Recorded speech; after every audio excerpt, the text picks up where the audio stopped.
The débat, the member for Provencher. Thank you, Mr. Speaker, and I want to start off by giving you congratulations for being selected as the Deputy Speaker for this Parliament. We wish you all the best, and it's good grooming for the next session. I rise today to speak about the Conservative Opposition Day motion regarding food inflation and the lack of a Liberal budget. As a businessman, I've always seen budgets as opportunities to provide a clear path forward, one that even shows priorities and what matters most to a company or organization. A budget builds consensus or direction and keeps us all on the same path.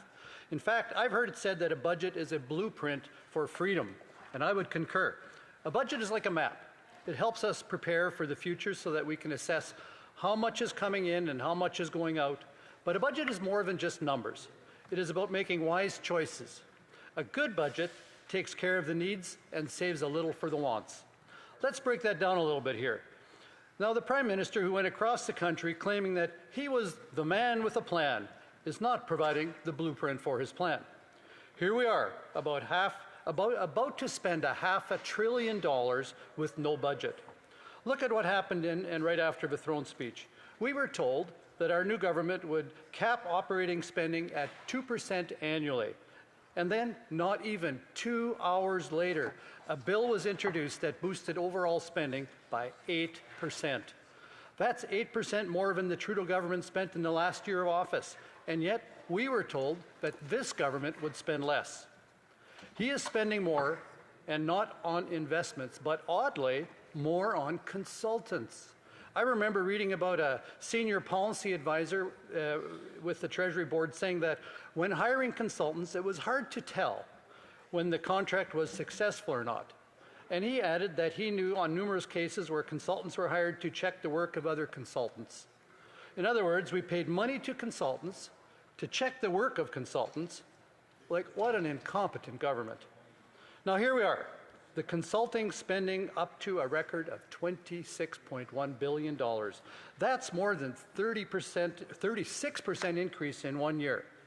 And to help us better understand how much that means for the average Canadian citizen, that is roughly $1,400 spent on consultants for every single household in Canada.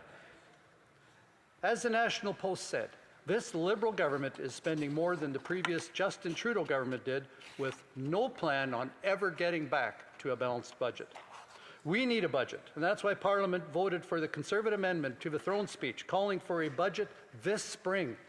That's also why Conservatives are giving the Prime Minister another opportunity to produce a budget. Canadians need to see a plan that outlines how he will pay for all this spending. You'll remember how we heard throughout the campaign Mr. Carney promising that he had a plan ready to go, that a plan... I have a point of order from the Parliamentary Secretary to Government House Leader. Yeah, just point of order. A member is not allowed to use names. I'll remind the member for Provencher he can't refer to ministers or cabinet ministers or the Prime Minister by their first name or last name. Okay, I got that. Okay. So, you'll remember that during the campaign, the current Prime Minister promised that he had a plan ready to go, that a plan beats no plan. So I ask, where's the plan? By the way, I also want to split my time. And you know, Mr. Speaker, I have read arguments in some media against providing that plan, and none of them are compelling or convincing. Interesting, in my reading, I discovered that the 3 longest times in between budgets were during World War II, during COVID, and in 2001. You know what I found out? All 3 of those periods were under Liberal governments. No way. As I explained at the beginning of my speech, a budget is a plan, it's a direction, it's a path forward that reveals and expresses what's important. As we heard from the National Post assessment, right now it appears that there is no intention on ever balancing the budget, so let's ask that question. Why does rising government debt matter? According to Jay Goldbert of the Winnipeg Sun, multiple studies have shown that an increasing debt-to-GDP ratio puts upward pressure on long-term interest rates, raising borrowing costs for individuals, families, and governments, all leading to an increased tax burden for families and the middle class, and creating barriers to economic growth. The truth is, But the Liberal deficit spending also leads to higher prices at the grocery store. In a recent Parliamentary Budget Office report, the cost of servicing public debt, while currently sitting at $49.1 billion for 2025-26, will rise to just under $70 billion in 2029-30 fiscal year. That means that just to carry increased debt, we would be paying $70 billion in interest on our debt alone. Just imagine what we could be doing with $70 billion. But it's going to go to pay for interest on today's spending. You may recall the Prime Minister said that we would judge him by the price Canadians pay at the grocery store. And that being the case, let's look at some of those price increases for just this year to date. Beef up 34%, oranges up 26%, apples up 18%, white rice up 14%, sweet potatoes 12%, beef rib cuts almost 12%, coffee 9%, infant formula 9%, meatless burgers, don't know who would eat that, but it's up 6%, chicken breasts 6%, pork rib cuts 6%, pork shoulders 5%, and eggs 3.6%. I find it very interesting that our supply management food processors have had the least increase. Concerning is the most significant increases are in the meat category, the protein that we also desperately need, 4 to 34% increases right across the board. Canadians are going to pay almost $17,000 on food this year alone, an increase of $800 from last year, all while 2 million Canadians visit the food bank each and every month. How can Canadians afford this? Statistics Canada, in their latest report, looked at the annual income in Canada.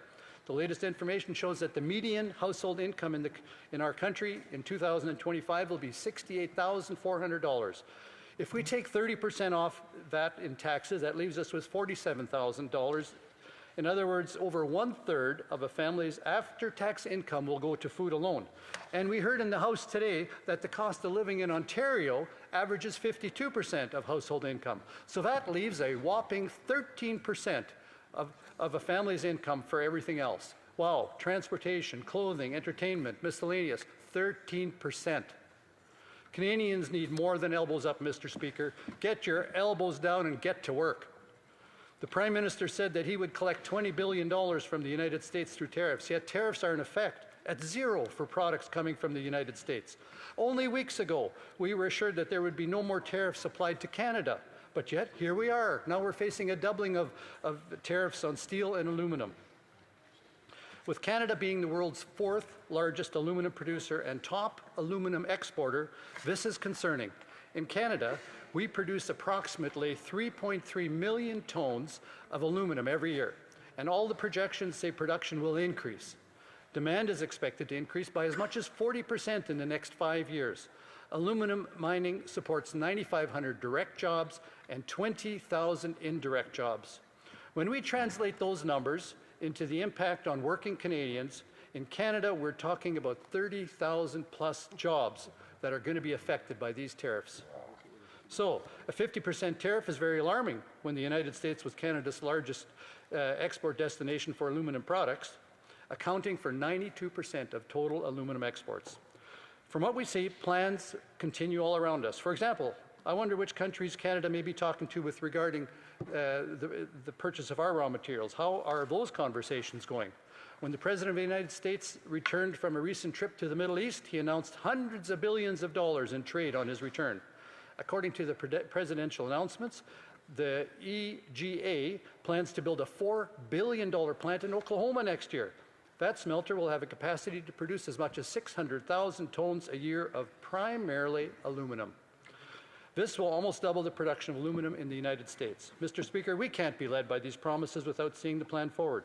I can remember very recently when we kept hearing from our friends on the other side reciting that we needed to take their word for it, as they repeatedly claimed that the carbon tax wasn't causing inflation. And meanwhile, the Parliamentary Budget Officer explained that the total cumulative effect of the carbon tax, even after the rebates, meant that most families were paying more. And all the while, we kept saying, when you tax the farmer who grows the food, the trucker who transports it, the store that sells it, and the family who buys it, prices inevitably go up. Then, as soon as this Liberal government finally heeded the Conservative plea to remove the carbon tax, Statistics Canada announced that the decrease in inflation was directly related to the removal of the carbon tax. The very next month, inflation went down from 2.3% to 1.7% in 1 month. To wrap it up, Mr. Speaker, the Liberals need to take a lesson from our common sense advice, and I invite them to consider the wisdom of our opposition motion. Canadians are depending on a plan that shows them the way forward. Questions?